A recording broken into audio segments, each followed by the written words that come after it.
I have presided over this courtroom for decades, and if there is one thing I have learned, it is that a superiority complex is a disease that money cannot cure. In fact, wealth, prestige, and a prestigious title usually make it terminal. Arrogance does not knock politely. It does not announce itself with humility. It walks in wearing custom-tailored Italian suits, sporting a perfectly rehearsed smile, and carrying the unshakable belief that the laws governing ordinary people simply do not apply to those who hold lives in their hands.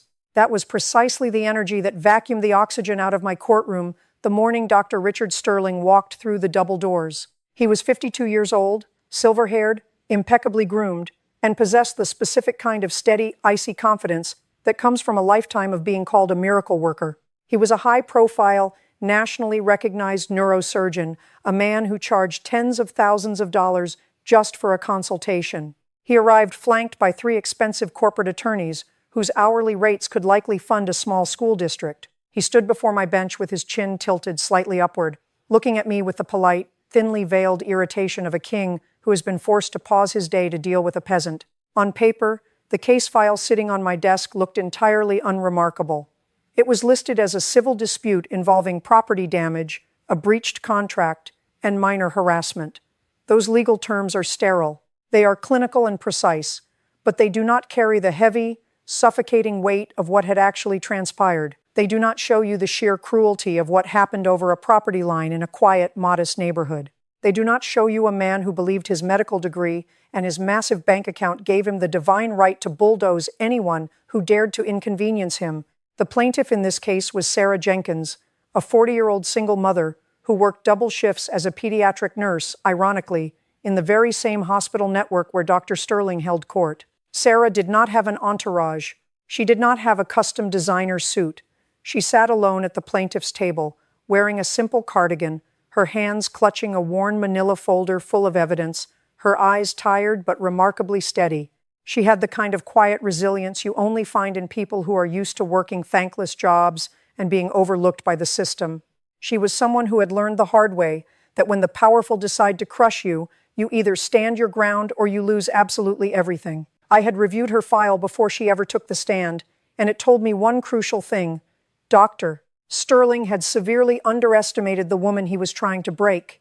Men with a God complex often do. The dispute began the way these things often do, with a man who looked at a boundary line and decided it was merely a suggestion for other people. 6 months prior to our meeting in court, Dr. Sterling had purchased the sprawling, gated estate adjacent to Sarah's modest, single-story home. He immediately drafted plans for a massive retaining wall and a luxury infinity pool, a project that blatantly encroached 3 feet onto Sarah's property. When she first noticed the surveyor stakes driven into her late grandmother's rose garden, she did what any reasonable, civilized neighbor would do. She walked over, knocked on his heavy oak door, and politely pointed out the error. A reasonable man would have checked the deeds. A decent man would have apologized. Dr. Sterling did neither. According to the record, he looked at this exhausted pediatric nurse in her faded scrubs, scoffed, and told her she should be grateful he was increasing the neighborhood's overall property value. He coldly informed her that the property line was whatever his high-end contractors said it was. When Sarah stood her ground and flatly refused to sign away a single inch of her land, the real harassment began. People like Dr. Sterling do not handle the word no with grace. They treat it as a personal insult that must be aggressively and publicly punished. Over the next 4 months, he waged a calculated war of attrition. He instructed his construction crew to operate heavy machinery inches from her bedroom window at 6 in the morning, shaking the foundation of her house. When her 2 young children played in their own backyard, he called the local police, filing baseless noise complaints to intimidate a mother who was already stretched entirely too thin. He had his corporate lawyers send her thick stacks of cease and desist letters full of threatening legal jargon designed to terrorize a working-class woman into immediate submission. He knew exactly what he was doing. He knew Sarah was a single mother pulling 12-hour shifts at the hospital just to keep the lights on and put food on the table. He calculated that she would not have the time, the emotional bandwidth, or the financial resources to fight a prolonged legal battle against a millionaire. He weaponized his wealth, using the threat of financial ruin to force her to surrender what was rightfully hers. It is a cynical, predatory tactic that I have seen 1,000 times from men who mistake their massive bank balances for moral authority. But what Dr. Sterling failed to factor into his arrogant equation was the quiet, unyielding iron of a mother defending her family's sanctuary. He pushed her right up to the edge, fully expecting her to shatter. Instead, she gathered every piece of evidence, paid the filing fee, and brought him into my courtroom. When the bailiff called the case, Dr. Sterling's lead attorney stood up with the slick, practiced ease of a man accustomed to making problems disappear before lunch. He began by attempting to dismiss the entire proceeding as a trivial misunderstanding, a frivolous nuisance suit brought forth by a neighbor who simply did not understand the complexities of high-end real estate development. He spoke at length about his client's invaluable contributions to the medical field, delicately but unmistakably implying that a neurosurgeon's time was far too critical to society to be wasted on a boundary dispute over a few feet of dirt. Dr. Sterling sat beside him, checking his expensive watch, performing a pantomime of extreme boredom. It was a classic display of courtroom theater designed to shrink the plaintiff, to make her feel small, foolish, and entirely out of her depth. But courtrooms have a unique, equalizing way of stripping away the veneer of wealth. In this room, your net worth does not dictate the geometry of a property line, and your resume does not grant you immunity from the law. I let the lawyer finish his polished monologue, and then I turned my attention to Sarah Jenkins. I asked her to present her case. She did not perform outrage. She did not raise her voice or attempt to match the theatrical condescension radiating from the defense table. Instead, she opened her worn manila folder and began to lay out the truth with surgical precision.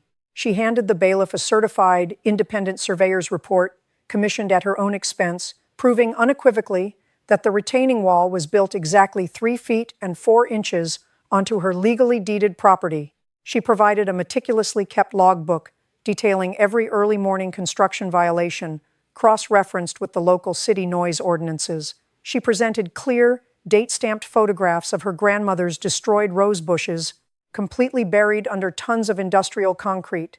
Then, she submitted copies of the intimidating cease and desist letters Dr. Sterling's firm had mailed her, alongside the unfounded petty police reports he had filed against her young children for simply playing in their own backyard. As she spoke, the atmospheric pressure in the room began to shift. The expensive, polished armor of the defense started to look less like authority and much more like organized bullying. Dr. Sterling's smirk slightly faltered. He was a man entirely used to overwhelming his opponents with sheer force, reputation, and financial intimidation, but he was suddenly discovering that facts are stubborn, unyielding things. Sarah's presentation was completely devoid of emotional manipulation. It was purely factual, chronological, and devastatingly clear. She let the sheer ugliness of his calculated actions speak for itself, leaving the truth standing naked and undeniable in the middle of the courtroom. When the crushing weight of Sarah's evidence settled over the room, Dr. Sterling did what men of his specific pedigree always do when they feel their control slipping. He interrupted his own expensive attorney. He stood up, adjusting his silk tie, and addressed my bench directly, bypassing the legal formalities entirely. He genuinely believed that if I just heard his voice, if I just understood his profound societal importance, I would immediately dismiss this petty grievance. "Your Honor," he began, his tone dripping with practiced condescension. "With all due respect to Miss Jenkins, we are talking about a few feet of unkempt dirt. I perform 12-hour craniotomies. I save lives that other surgeons will not even touch. My estate was designed to reflect a certain standard of excellence that this neighborhood desperately needs. Her property value has gone up simply by sharing a zip code with me." He paused, waiting for me to nod in agreement. When I did not, he made his fatal mistake. He turned his gaze toward Sarah, looking her up and down with absolute disgust. "She is a floor nurse," he scoffed, the word nurse tasting like poison in his mouth. "She hands out apple juice and changes bedpans. I generate millions of dollars in revenue for the very hospital network that signs her meager paychecks. This entire lawsuit is nothing but a transparent, vindictive shakedown by a woman who is bitter about her station in life." I let the silence echo in the courtroom. It was a heavy, clarifying silence. He had just handed me the entire moral anatomy of the dispute. He had not encroached on her land by accident. He had done it because he fundamentally believed her rights were subordinate to his convenience. He had looked at a single mother who dedicated her life to caring for sick children and decided she was nothing more than a minor obstacle in the way of his luxury pool. His attorneys looked visibly panicked. They knew what he had just done, even if he did not. Men like Dr. Sterling are so accustomed to being the smartest person in the room that they fail to realize when they are holding the shovel and digging their own professional grave. I looked down at the stressed edges of Sarah's evidence folder, then back at the neurosurgeon. He was still standing, fully expecting my applause. I did not raise my voice.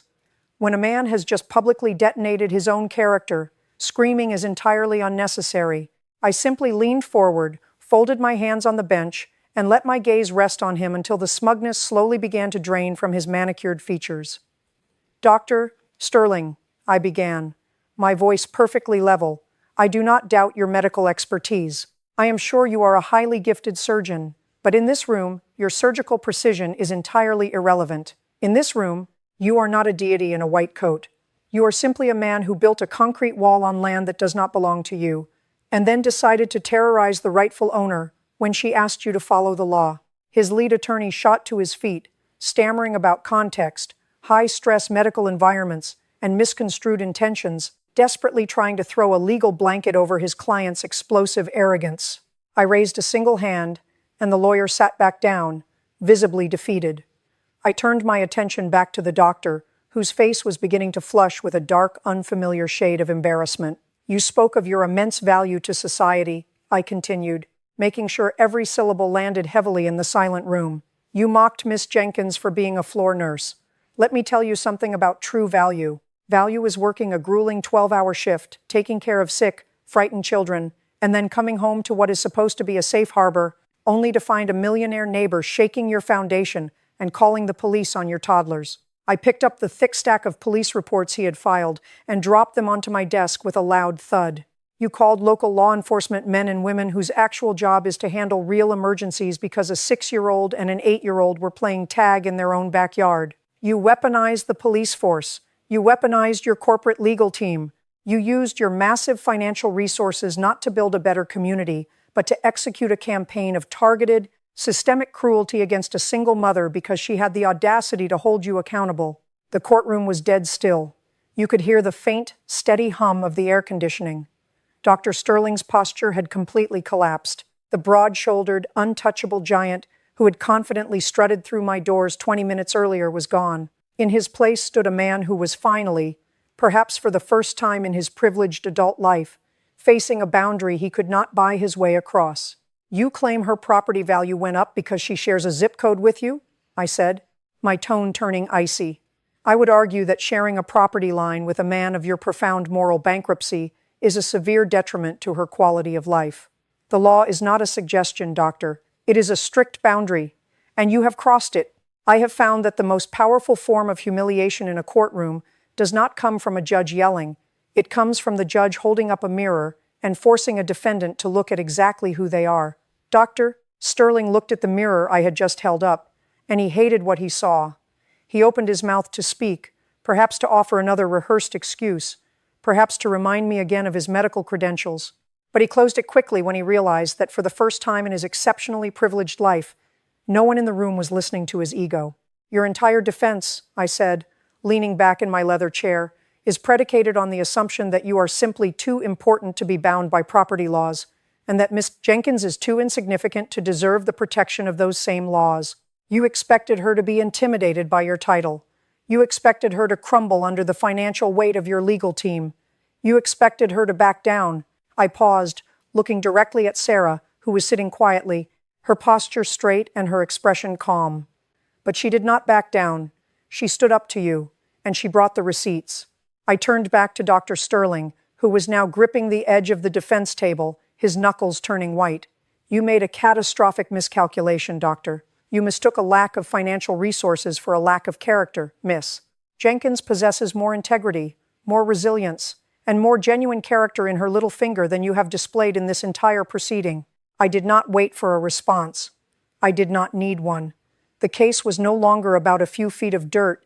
It was about holding power accountable when it attempts to operate completely unchecked. I delivered my ruling with the kind of finality that leaves absolutely no room for appeal. "Dr. Sterling, you are ordered to immediately dismantle the encroaching section of your retaining wall and the infinity pool at your own personal expense. You will fully restore Miss Jenkins's property to its exact original condition, including the complete replanting of her grandmother's rose garden. Furthermore, I am awarding Miss Jenkins the maximum allowable punitive damages for the systemic harassment, emotional distress, and deliberate intimidation she has endured at your hands. The gavel came down, but the reverberations of that ruling extended far beyond the four walls of my courtroom. Dr. Sterling stood entirely frozen at the defense table, his hands still gripping the polished wood. The color had completely drained from his perfectly tanned face. For a man who had spent his entire adult life being treated as completely infallible, the sheer shock of being held publicly, undeniably accountable was visibly paralyzing. His expensive corporate attorneys were already hastily packing their leather briefcases, whispering frantically to one another while refusing to make eye contact with their client. They knew the financial penalty, while incredibly steep, was not the most devastating blow. The true catastrophe for a man like Richard Sterling was the permanent, public shattering of his carefully cultivated God complex. But justice in cases of extreme, systemic bullying cannot merely be financial. When a man in a position of profound public trust actively weaponizes his societal status to terrorize a vulnerable woman, the consequences must accurately reflect the severity of the arrogance. Before I officially adjourned the proceedings, I made one final, crucial order on the record. I instructed the court clerk to send a fully certified copy of the hearing's transcript, along with every single baseless police report and threatening legal letter Dr. Sterling had filed, directly to the State Medical Ethics Board. I also ensured a complete copy was forwarded to the Chief of Staff at the specific hospital network where both he and Miss Jenkins were currently employed. He had stood in my courtroom and proudly boasted about the millions of dollars in revenue he generated for that institution. He had used his rank as a shield, assuming it made him completely untouchable. I decided it was only fair that the hospital's board of directors see exactly what kind of moral character they were enthusiastically endorsing.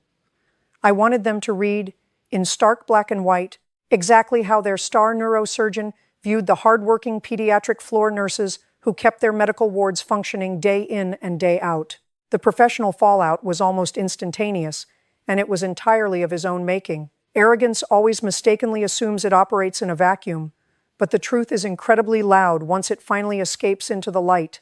Within 48 hours of the court transcript reaching the hospital administration's desks, the internal whispers turned into a deafening roar. The nurses, the medical technicians, and the administrative staff, the very people Dr. Sterling had so casually and publicly demeaned as insignificant, rallied around Sarah Jenkins in a formidable, unbreakable show of solidarity. The hospital network, suddenly terrified of a massive, impending public relations nightmare and a highly publicized toxic workplace lawsuit, was forced to make a choice. They placed their so-called miracle worker on immediate, indefinite administrative leave. The fallout did not stop at administrative leave.